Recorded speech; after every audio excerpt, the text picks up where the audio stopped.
So even though I'm going live again right now, a few minutes ahead of time, this is just to make sure I don't forget. So we are live now, but we've got like a few minutes to talk about whatever before we begin our topic.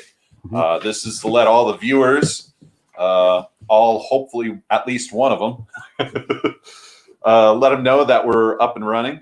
Our topic, starting in about 3 minutes, will be setting up a special education needs program in Indonesia at your school.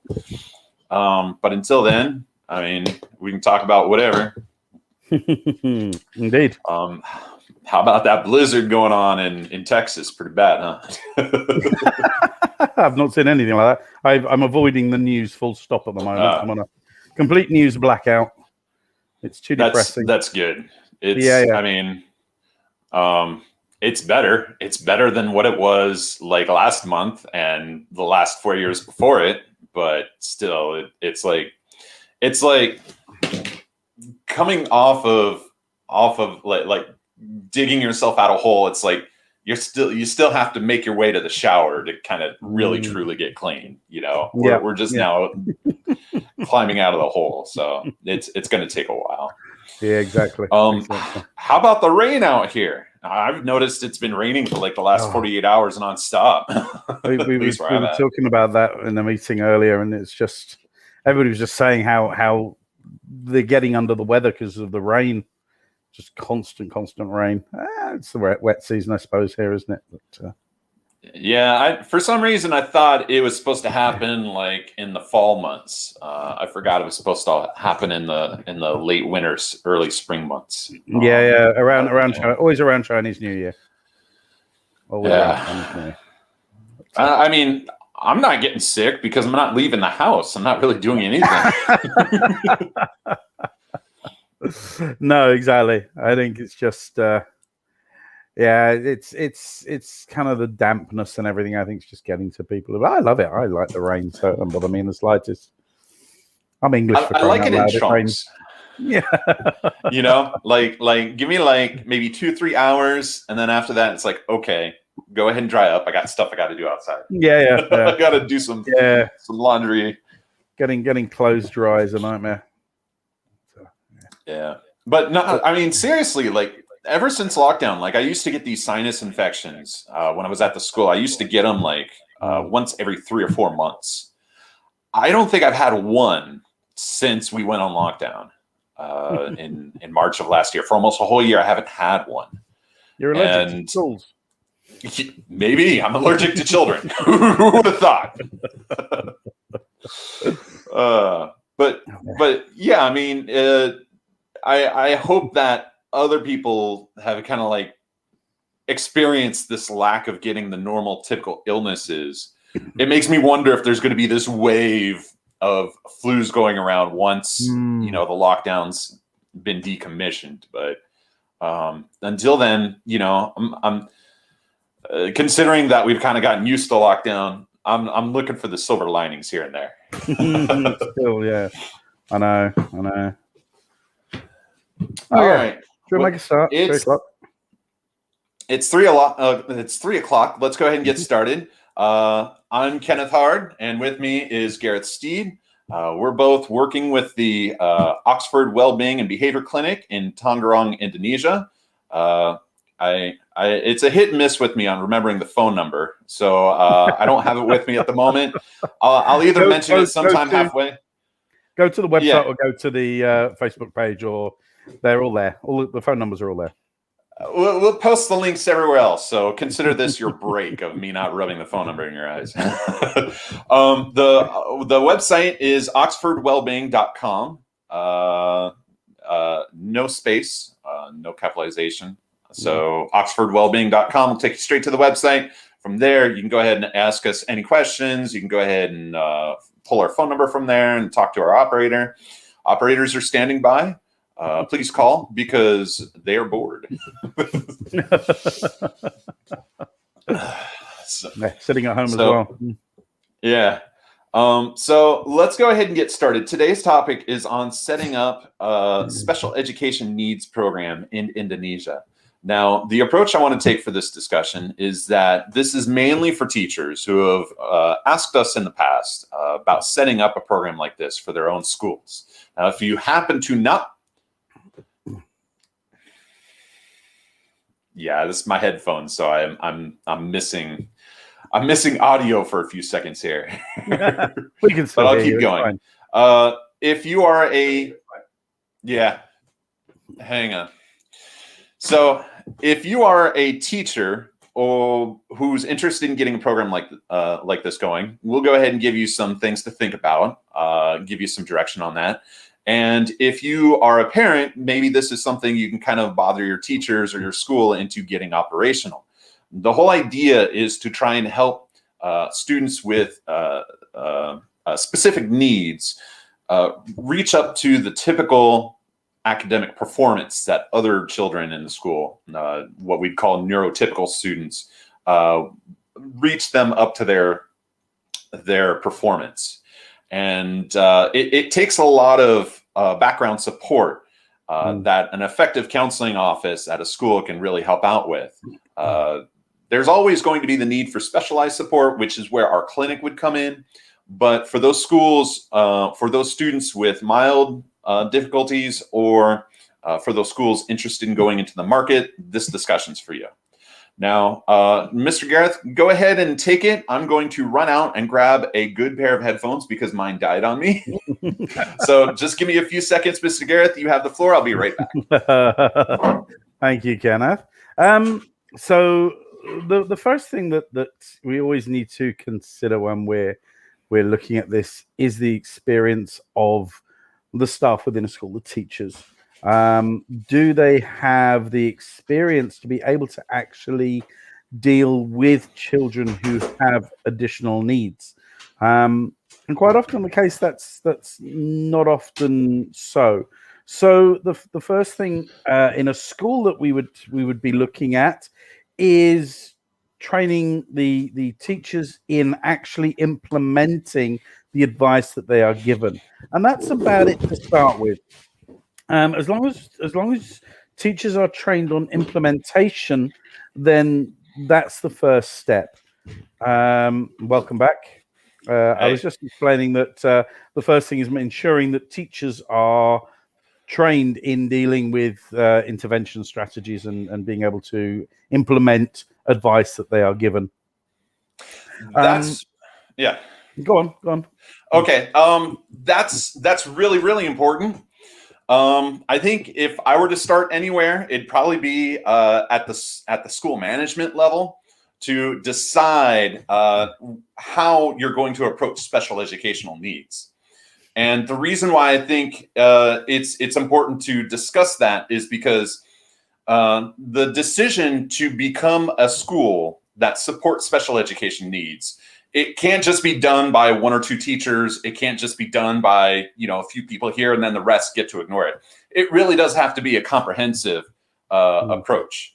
And there really does need to be this feeling of everyone's on board, that everyone understands it, and that everyone works together and performs their role in it. And if you're lacking in that, you're going to have problems every step of the way. I know this from experience. Yeah, I know. I mean, I kind of came from an assumption that's already in place. Yes, you're quite right. There has to be a decision here in Indonesia by the school board that this school will be inclusive. This school will allow, will accept children with special educational needs to attend the school and have the right to intervention and scaffolding, and that's really important.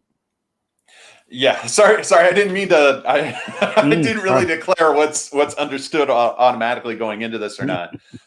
So I'm just kind of like if you have a school with no SEN at all set up and you have no idea where to start, the first place would be to have that meeting with your principal and the whatever department heads or coordinators you have, who's ever in charge of running the school, and say, hey, how invested do we want to go into something like this? Determine the amount of investment you're going to go in. That way, it gives you a chance to accurately report to parents what the school's going to do and what the school can't really afford to do.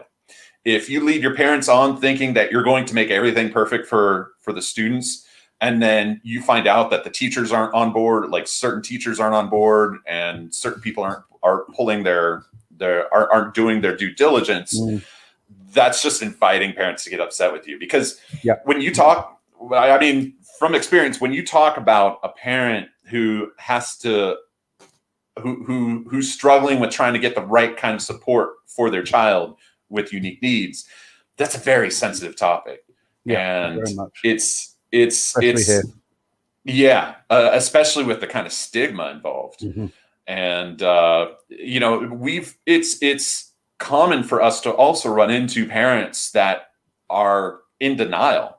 And it's not that they're in denial because they don't see the signs, but maybe they have like other traditional attitudes, like, oh, the child will grow out of it.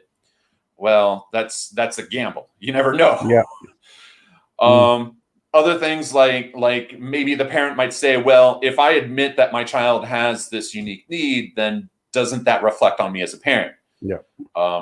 No, not necessarily. I mean, it's not like when you were planning to have that child, you were going down the DNA list saying, yes, I want tall build, you know, brown hair and no autism. It's like you don't get that. Exactly. And it is kind of felt that way still here, that and it's a lack of understanding of why children develop special educational needs, and it is nothing to do with their upbringing and nothing to do with what a parent can do. It is part of as Mr. Kenneth says, part of your DNA. You have or you have not got it, and it's as black and white as that, sadly. And it might not even be hereditary, that you might not have ever had a case of it in your life, and then all of a sudden you have a child born with Asperger's. It's a luck of the draw, you know, and it's just part of it. And it's not the end of the world either. And that's what we try in the clinic to get people to understand. And both Kenneth and I in our previous school try to get people to understand that just because a child has dyslexia or ADHD or autism or OCD or whatever, it's not the end of the world. It's a small little bump on the path, and that's all. And it is possible to get over it and live a very fruitful and successful life. And another thing about that too is that you can ask some of the parents who are part of the special education needs community, and many of them will say, "Hey, my child has dyslexia. That's actually a feature, not a bug." You know, that's dyslexia. Yeah, and same thing with Asperger's. You have these parents who instead of looking at it as a disability, which is why we try to avoid that term, it's more like just non-typical or atypical. And if you apply that, I mean, every child has some level of atypical behavior. I mean, everyone's unique. So I think it's really important, and this can kind of go towards the goal setting, which to me would be the second part. The goal setting would be to kind of develop a position that your school takes in interacting with the SEN community. It can be a lucrative proposal for a school to develop services for that community, because there are many families who feel underserved in that regard. And so I would encourage any school to seriously consider it. Yeah, definitely. And I mean, it is massively undervalued here. There are so few schools here that actually offer adapted learning for students with learning difficulties. But I can't think of any really good, fully integrated schools that have the full one, apart from the one on Bali that I mentioned to you yesterday, the Pro Ed school on Bali. That's the only fully integrated school that I know here, and they have counselors, they have speech therapists, occupational therapists on their staff, and it's the only one I know of.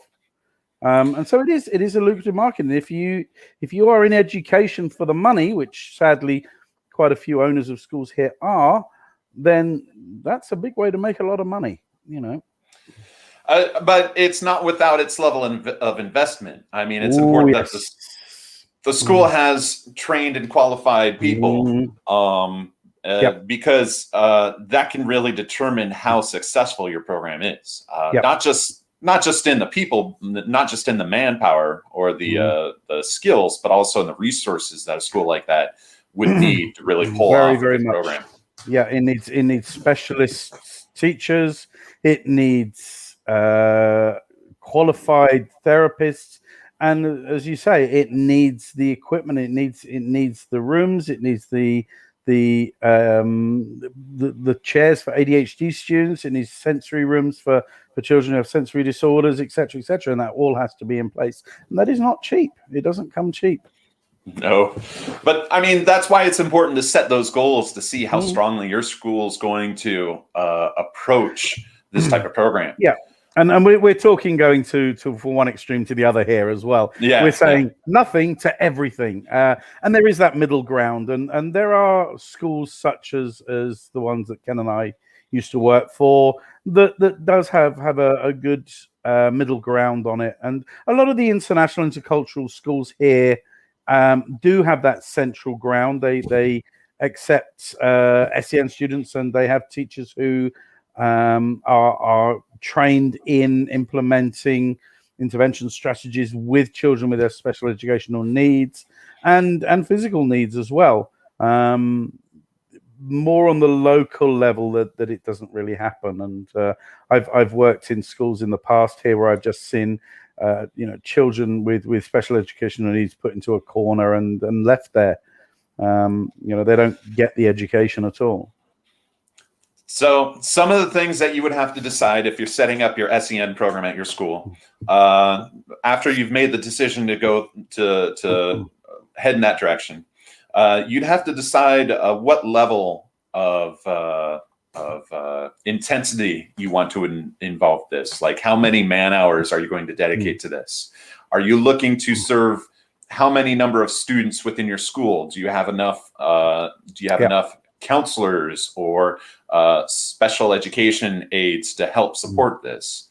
Do you have the resources to approach these students? And do you have like a certain cutoff? Like, if a child has a certain atypical behavior that is so severe that it's actually more harmful for the student to stay at your school, that is something that the school has to kind of clear that boundary up on with the parents, so that the parents have the choice to decide, do we want to invest some of like additional personal funds on top of the education to hire our own support, or should we look for a school that's more adapted to working with more severe students? And you've also got to consider how large a level of impact on your neurotypical children you're willing to accept, because that is going to be a factor as well. If you have a classroom, one class that has 4 or 5 children with special educational needs in it and 10 students without, those 10 children are going to feel an impact.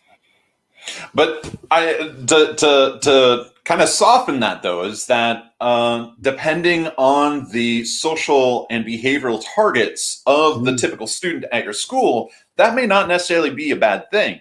I've noticed some effects at the school that we worked at where I felt, just from my own personal observations, that some classrooms have actually benefited from having students with certain atypical behaviors in class, because it makes it promotes behavioral and attitudinal elements like empathy, social support. These things, you may not get much of a drive to develop that in a class full of typical neurotypical students. But in a class where you have a few students with atypical behaviors, you can kind of see that develop. So it really is important for you to kind of understand the targets and goals for your students.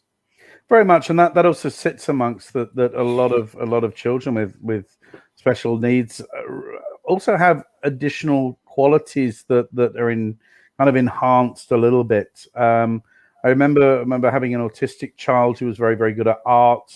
You met him as well a few times. And if there was any project that required art doing, everybody wanted him on their team because he was very, very good at this. I also had a student with dyslexia, and children with dyslexia tend to see the world in 3D. They see a very three-dimensional world, where most of us only see a two-dimensional world. And that ability to kind of see the forest, not the trees, was always very sought after within group work, because he could solve problems, because he could get a much better look at the whole thing rather than just individual little bits and pieces.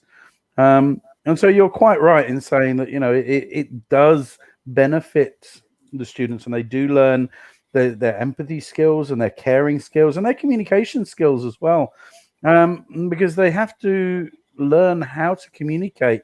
If a child is severely autistic, the ability to communicate with that child is impaired, and the ability to learn to be patient and communicate in different ways is a really important lesson for all children.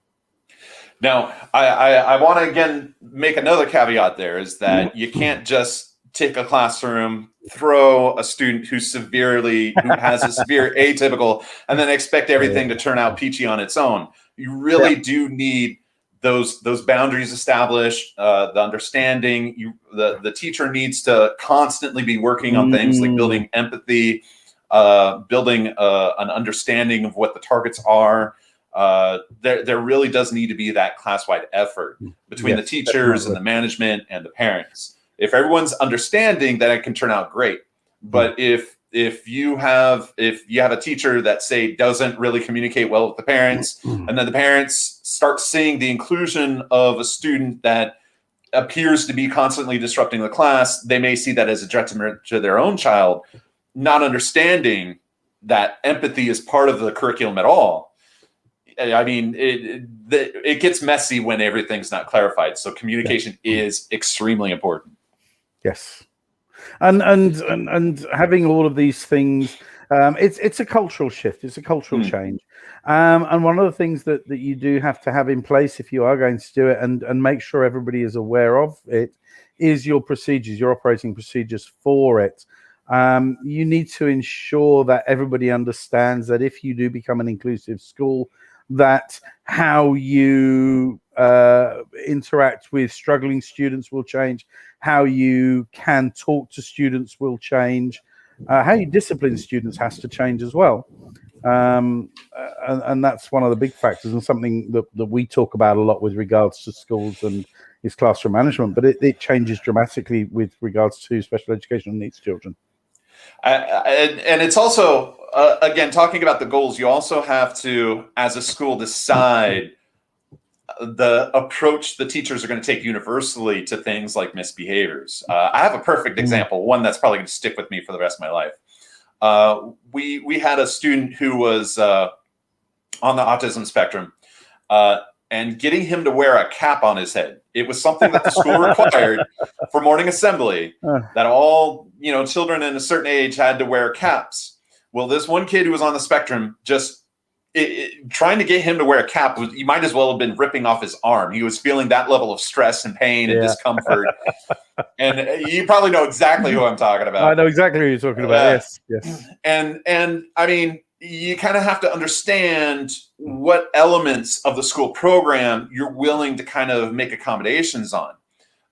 You're going to have to ask, how important are things like wearing a cap during morning ceremony? Is it that important? Is there a way that you can communicate to students why some students have to do it, but other students need some time to learn how to do it and fit in?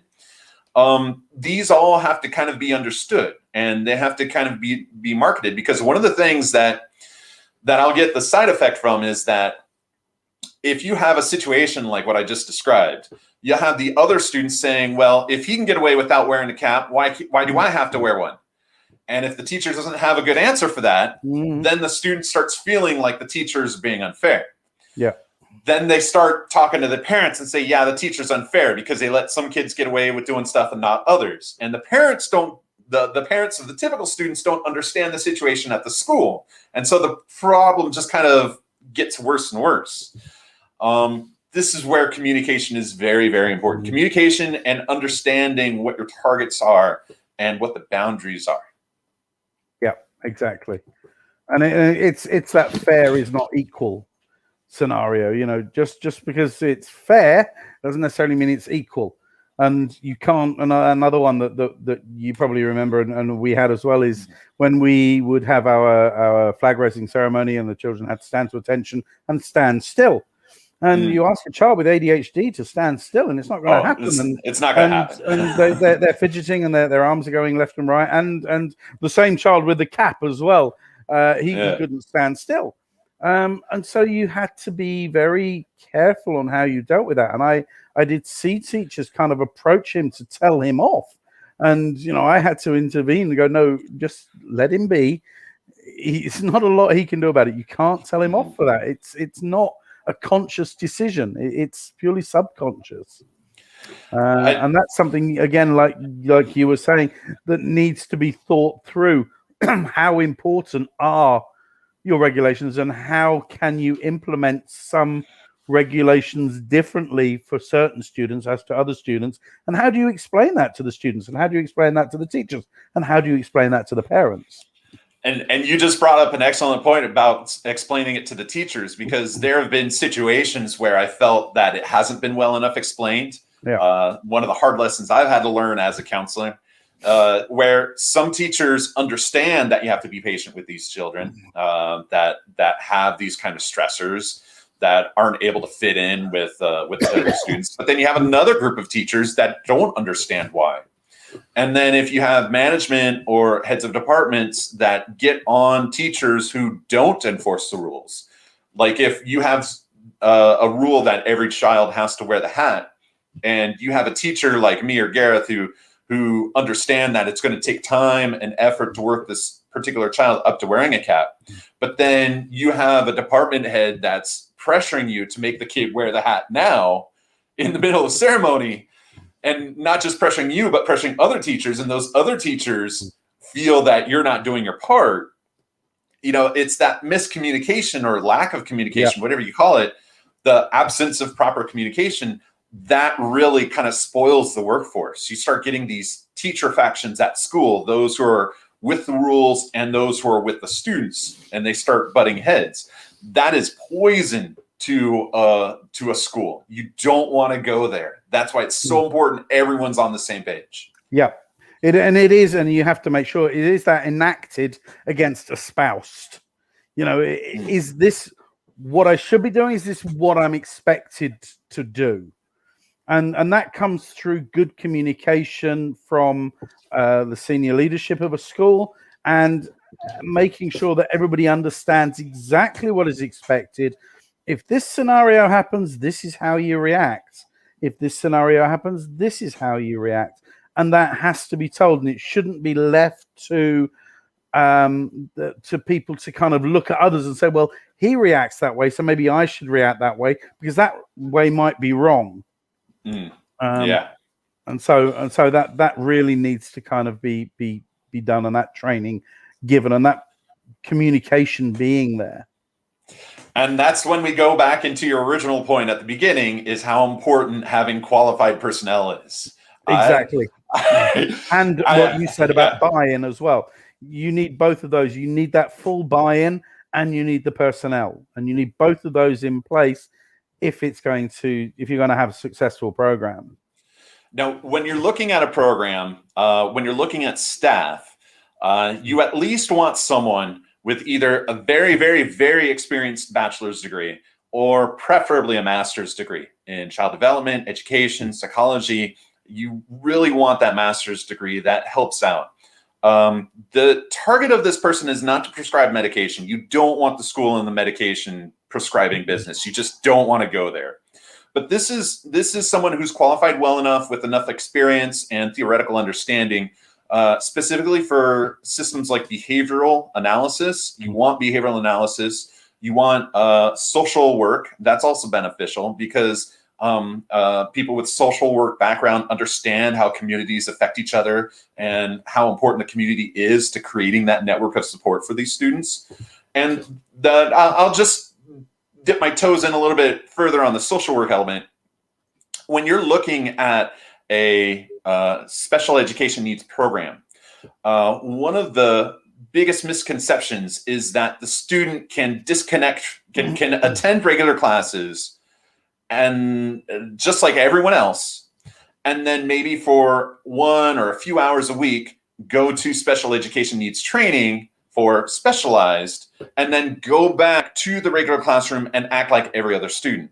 And the misconception there is that students with special education needs, they can't turn it off. It's not like a switch. It's not like they're sitting in your math class along with the regular boring instruction saying, okay, all the autistic behavior or all of the ADHD behavior, I'm just going to put that on hold until I go to that one seminar with that counselor, and I'm going to act perfectly like everyone else. No, the students are having difficulty managing it. That's why you have the counselor there. Yeah, precisely. So, and I've seen it from teachers, and I've seen it from parents, where they've said to me, look, why are they still misbehaving? Why are they still not able to sit still in class? Because they're doing the 25 hours recommended therapy each week. And as you say, yes, but they can't just stop it. That therapy is there for a reason. That has to be translated into classroom management as well. And this is, again, why another thing that you need to consider is how you work closely with psychologists and therapists in treatment of that child. And that's something else that has to be considered, is that liaison person that sits there, discusses with the therapists about the work they're doing, gets the advice on how to implement that in the classroom. And if you're initially assessed, if a child is initially assessed by a good therapist and a good psychologist, a good medical practitioner, they will add at the bottom, these are our recommendations for parents, and these are our recommendations for teachers. And those are invaluable. And again, that then comes down to what we're going to talk about in a minute about the implementation of intervention for children. So in this program that you'd be designing, you have hopefully at least one person with a master's, or again, a very, very experienced bachelor's degree in psychology or social work or child development. Yeah. And then underneath that person, you can have people with maybe lighter degrees. I always go ahead. You don't even, below that, providing that they're qualified teachers, then all you really need is training programs. There's some brilliant training programs out there for run by charities and organizations who are set up to help students or children with various special educational needs. And they run some amazing programs out there. And so providing that this person has the patience and the want to do it, then just professional development training courses are fine on top of their teaching qualifications. What I'd probably move into next is for the department to really establish good connections in the community, because that can help you with things like manpower, with things like finding a SEN program that fits your school and your students. And the two things that I would look at in terms of building that network for your school, for your SEN program, first thing I would look for, and we've done this at our school before, we would look for actual psychology-based therapists in the neighborhood, in the community, people you can refer to, because I don't care what your background is. I don't care what degree you have. There will be some students that have difficulties that go above your training level. It's just going to happen. And you always have to have someone to be able to refer a student to. And I say this with the understanding that some of what comes with SEN is also emotional difficulties. You can't really separate the two. They're always going to be intertwined, and you always want that added background. This is going to be very important for teachers, because teachers, if you're in the lead of, if you're leading an SEN program, you're going to have teachers come up to you and they don't know which atypical behavior falls in the SEN paradigm or which falls under a more emotionally based paradigm. And even if it is emotionally based, it may still fit, because even emotional difficulties require adaptation of some kind in the classroom. Mm-hmm. And so building that network of qualified people in the area that you can refer families to is critically important. Maybe you're going to ask them to come speak to your students in case you have some kind of seminar you want to give. That's important. I'll go on, but I want to give you a chance to speak on this. Yeah, no, I agree. And getting out into the community here in Indonesia, it is less common to have support groups, but there are support groups here, and if there are in the community, then connecting with them, because one of the things that is not necessarily a problem, but if you have a child with a special educational need, you can't only think about the child, you've also got to think of yourself as well. And you're going to get frustrated, and the teachers are going to get frustrated, and everything else. And having a support network of people who have been through this, who have experienced this, who have the same problems, is vital. And so getting out and finding that in the community, whether that's the closer or the wider community, is vital. And that's part of the role. The other thing that you just mentioned, Kenneth, regarding the clinicians and the therapists, is that one of the first things that I found when you and I set this up at our school was that the parents would come to us and say, well, what clinic should I go to? And they kind of instantly look to you, and they will look to you as the experts in it. And so you must be prepared to answer questions, and you must be prepared for coming up with certain solutions. If not, you're not going to be able to solve all the solutions, but you can at least point in the right direction. And I know that Kenneth and I spent a lot of time riding around visiting different psychologists and everything when we were setting it up, and visiting places in Jakarta and here and everywhere, just to try and get some contacts. It's important because you know, it's also good for confidentiality, and this is a big issue that I solved like a year or two before I left the school.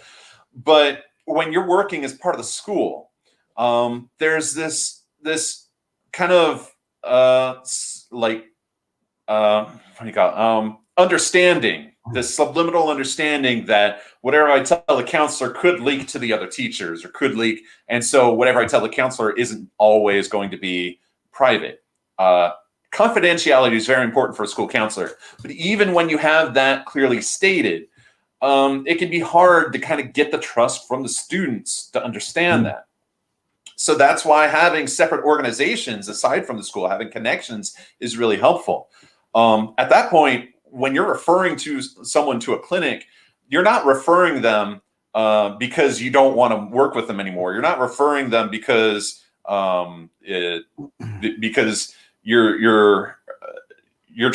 got some other ulterior motive. No, you're referring them because you're interested in getting the child that utmost level of care, that utmost level of support. So when you're referring to someone, that's what the expectation, this will help the child. Yep.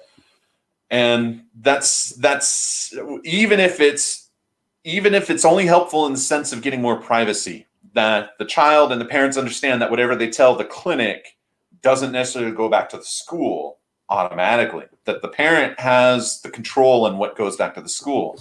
That's helpful.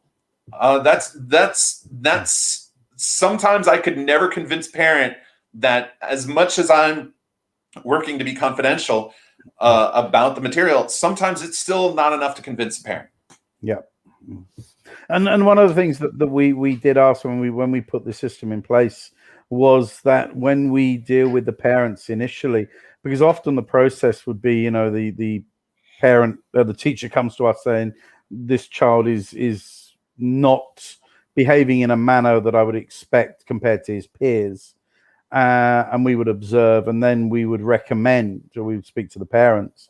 And one of the first things we would say to them is, if you want us to help, then we need to be in the confidentiality loop. We need to have access to the information from the therapist, from the psychologist who tests the child, and we need to see those results because we need to help. But then again, as Kenneth says, one of the things that you do need to have in place is that confidentiality. And that also includes even down to little things like not having binders open on the desk with a child's name on. I made sure, because to get to our kindergarten section, as you know, you have to walk through pretty much the entire school, past a whole load of parents usually, and into the building. And so I had a binder that just had a blank folder on the front, just with SEN written on it. You could see nothing in it, so that it could very happily walk in with the file of that child. Nobody knows, nobody can see any names or any identifying marks, and the confidentiality is maintained, using codes instead of names, and things like that are really important. It's also easier if you have another organization to kind of take a lot of that emotional difficulty that might come with the child with atypical needs. I mean, as a counselor, as a teacher, both of those roles, they're primarily interested in knowing one thing, and that is, what do I have to do to support this child? That's the number one thing we're constantly looking for. And so it may not really be worth it for a counselor to go into like all this emotional background that may or may not have anything to do with what the child's experiencing. We're basically, we take every data point and weighing it against, does this help me understand what I have to do to help the child?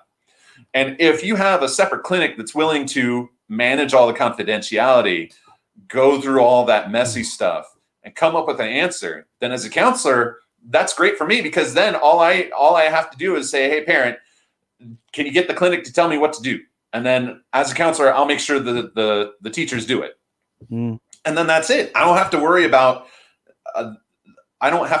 all that other background information that may not be important. That's it. Yeah, precisely. And that's really important. Weeding out that is not necessary or not vital to your problem is something that the clinicians, the therapists, the psychologists will do very, very well. And as a counselor, I don't really want to mess with that stuff too much, because every piece of additional information may not help me, but it may get me in trouble if, again, like you said, it's left open on my desk or something. Yeah. It's a liability. And also, a lot of information is open to misinterpretation anyway. Yeah.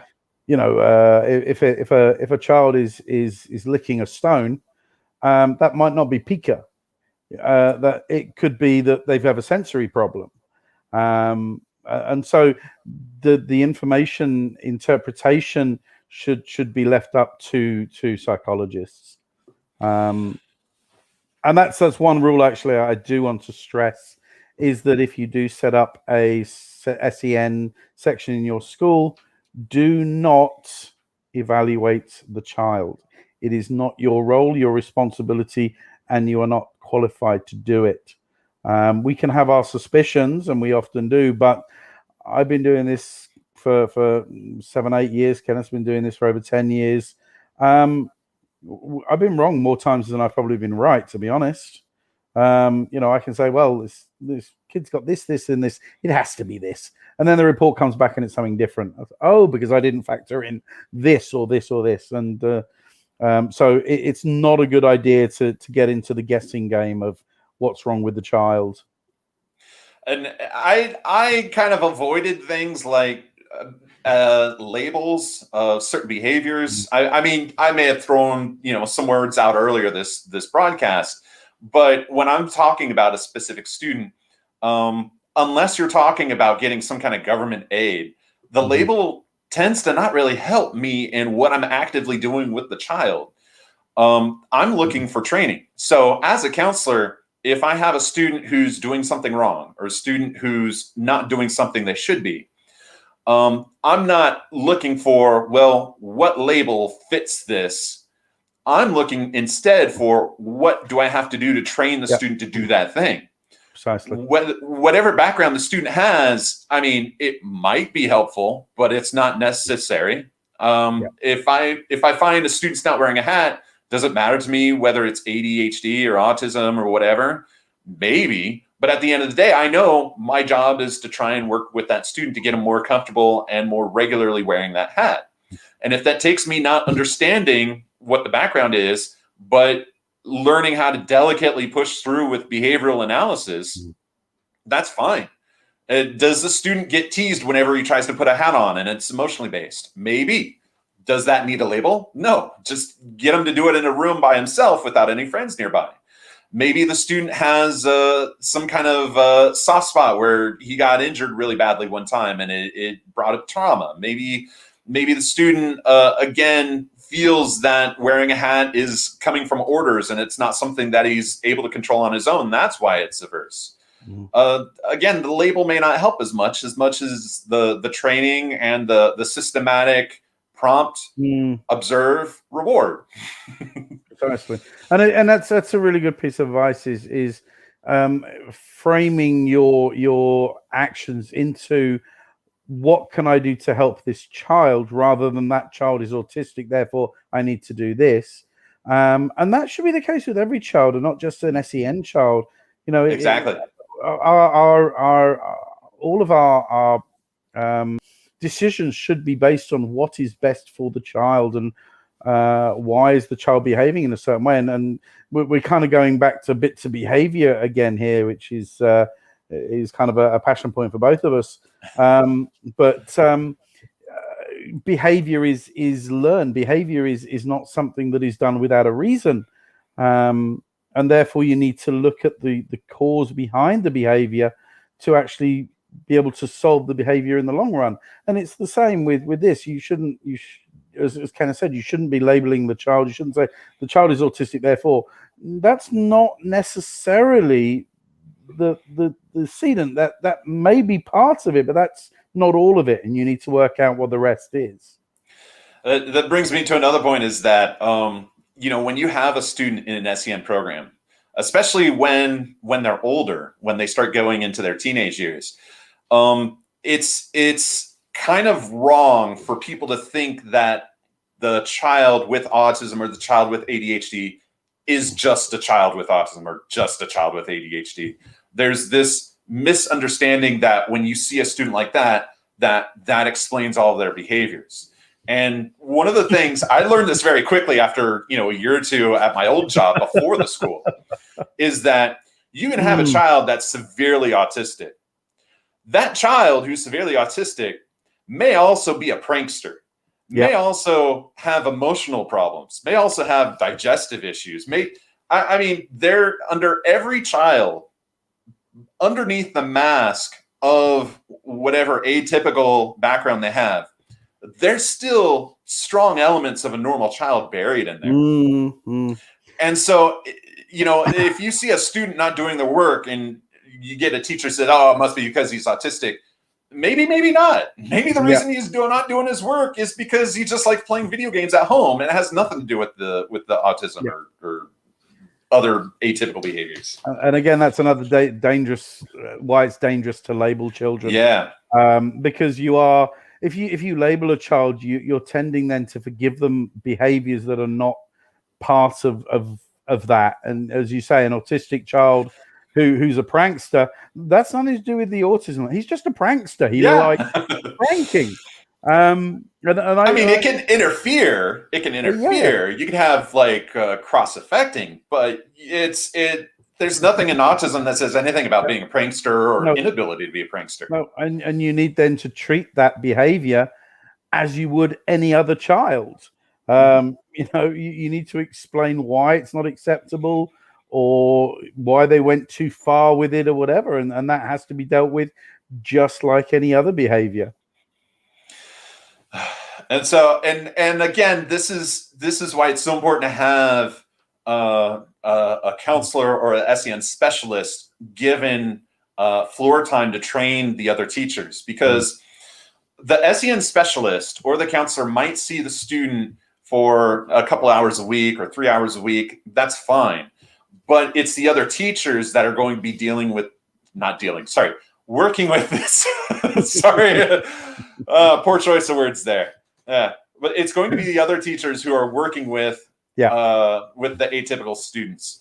And it's going to be other teachers doing that. And those other teachers have to be guided on what kind of behaviors they should expect, how they should approach those behaviors, balancing the reward/punishment dimensions, just guiding the teachers consistently through it.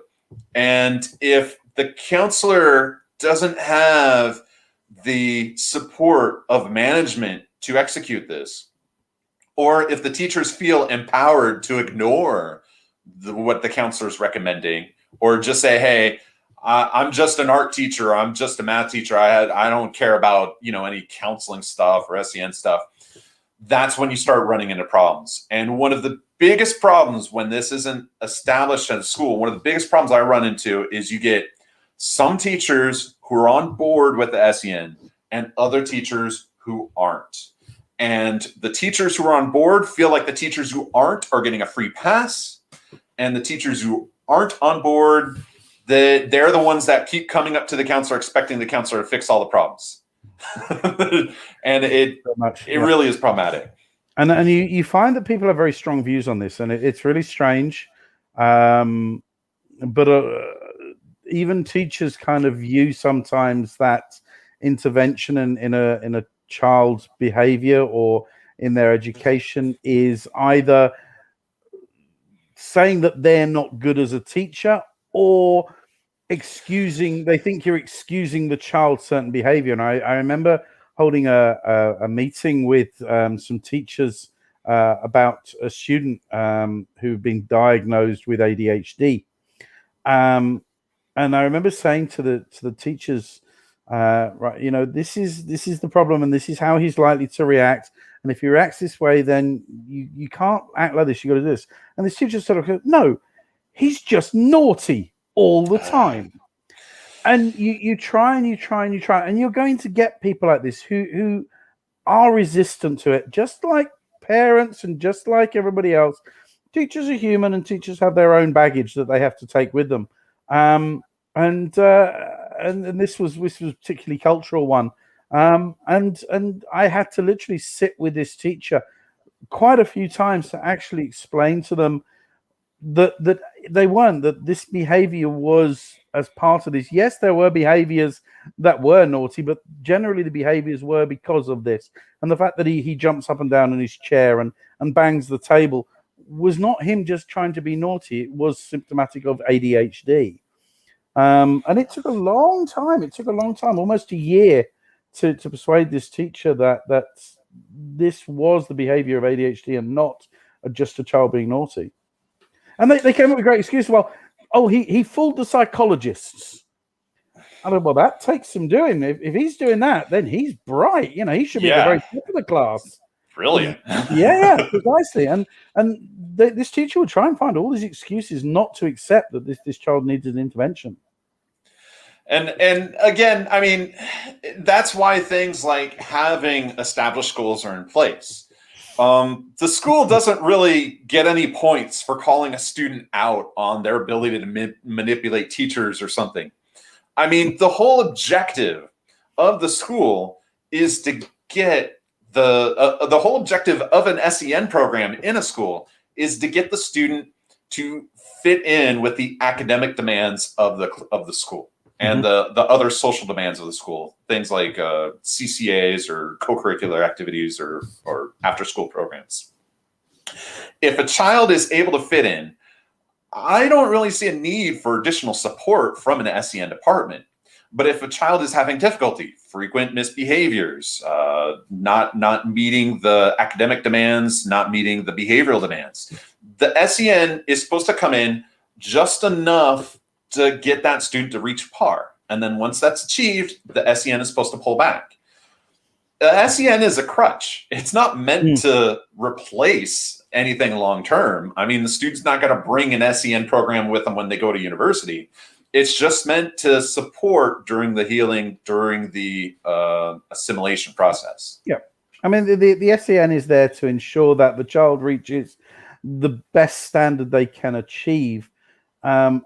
Often that is independence. With some children, it is getting them to university. I remember, and again, it's not always obvious. I remember having a child in my one of my A-level classes who, halfway through my A-level class, said that you do realize I have dyslexia, don't you? No. And he through his life had the skills instilled in him to be able to cope with his dyslexia, and his writing was fine, and he'd learnt techniques to check his writing. He'd learnt techniques to ensure that he didn't make errors. And this is what SEN is about. It's getting a child to the stage where they don't need that support anymore. They don't need somebody there guiding them. They can do it by themselves. So that's one of the important things about setting up the goals for an SEN program within a school is what are your conditions for admitting a student into the program, how you determine what accommodations the SEN provides that student. Sometimes it's going to be direct support, maybe pull out for a few hours a week, maybe no pull out at all. But also to determine what kind of support the SEN requires the teacher to conduct inside the classroom, and how the SEN support staff supports the teacher.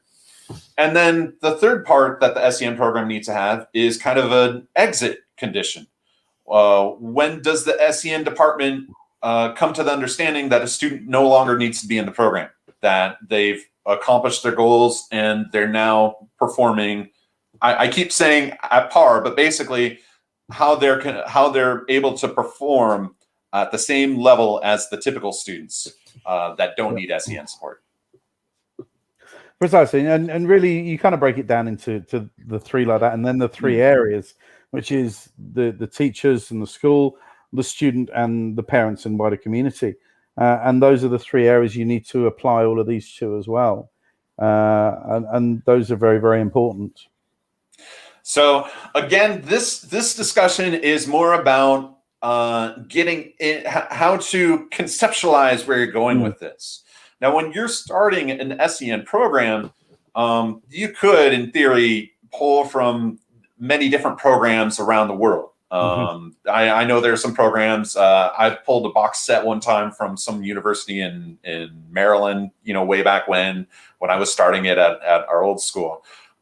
There's no real shortage of programs, and each program kind of has their pros and cons, their strengths and their not so strengths. I guess I don't want to say weaknesses, but the communities that they're best directed for. And as far as I don't really have a clear list of which one's better than others. It really does kind of depend on the personality of the school and how strongly you want to go into this. Yeah. But it would be, from my perspective, it would be best if you were to kind of find a system that your social worker or counselor feels best fits your school, and then buy into that and acculturate the whole school to understand how the system is going to be applied. Go ahead. No, I'm just gonna agree that it has to, whatever system you choose, it has to match the vision of your school. And that's something you have to take a long, hard look at. What is the vision of your school, and how can you match your SEN procedures to the vision of your school? If you can't at all, then you're either not ready to be an SEN school, or you need to relook at the vision of your school. But you should be able to kind of work it out reasonably well that you can implement an SEN practice in line with the vision of your school. And I would encourage any school to strongly consider opening up an SEN program, because, these are people with atypical needs, with special educational needs. They can be fully functional, productive members of society. There's nothing that says that they can't. I mean, it may take extra support to help them realize their potential more than what standardized traditional classes can offer. But they can not only meet the needs if given the right support, they can exceed them. I mean, you hear these lists all the time on social media. Oh, these people, these big top 10 CEOs that have dyslexia, or these top 10 CEOs that have ADHD or Asperger's. I mean, they're out there. I mean, the one that's always thrown is Professor Temple Grandin, who is very autistic and very high up on the ASD scale. Is a professor, a scientist, an activist.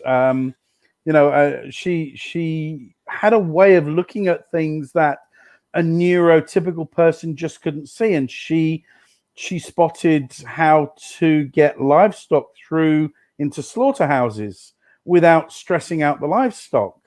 And her ability to view things was completely different. And she now lectures. She's a professor. I can't remember which university she was at. I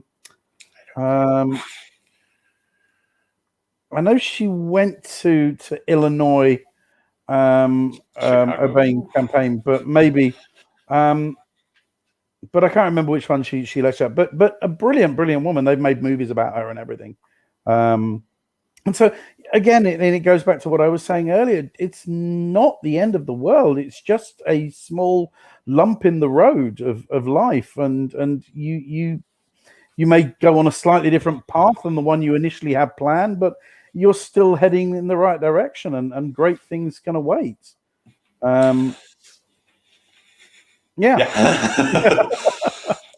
So we'll go ahead and wrap this up for now. Just to give the bullet points, though, is first, you want to make sure that the school has a vision for the SEN application at the school, how it's going to be encompassed, has an understanding with all the staff, all the teachers, as to what everyone's responsibility in promoting this is going to be. And just another note, real quick, it's not just the SEN staff that has to worry about SEN. Everyone's going to have to contribute to this program, and making sure that's all clarified will help reduce problems. And then for within the SEN, deciding what programs you're going to subscribe to, what your entrance into the SEN program conditions are going to be, what your style of application of SEN services is going to look like, and what the exit condition standards are going to be. And those are pretty much the hardest questions to answer. And then once you get those answered, everything else is mostly going to fall back into place. As long as everyone sticks to those visions and those prescriptions, everything else follows. And so we hope if you are part of a school that runs an SEN program, that this is helpful to at least give you some idea of where to start. If you have further questions about setting up an SEN, feel free again to contact our Oxford Wellbeing and Behavior Clinic at oxfordwellbeing.com, no space. We'll go ahead and answer any questions you have. Otherwise, you can also comment to this video once it gets published, and we'll save any questions you have for one of our future podcasts or webinars, or whatever we call these. And if you want the phone number is 0812 1009 4133. So I'll say that again, 0812 1009 4133. All right. And again, if you have any questions, you can call our number, visit our website, or leave a comment on this video, and we'll get to it either privately or in a future video. Indeed. Okay. So that concludes our webinar. Thank you very much, Gareth. Thank you very much, Kenneth. All right. And we hope everyone has a great weekend. Bye. Bye, everybody.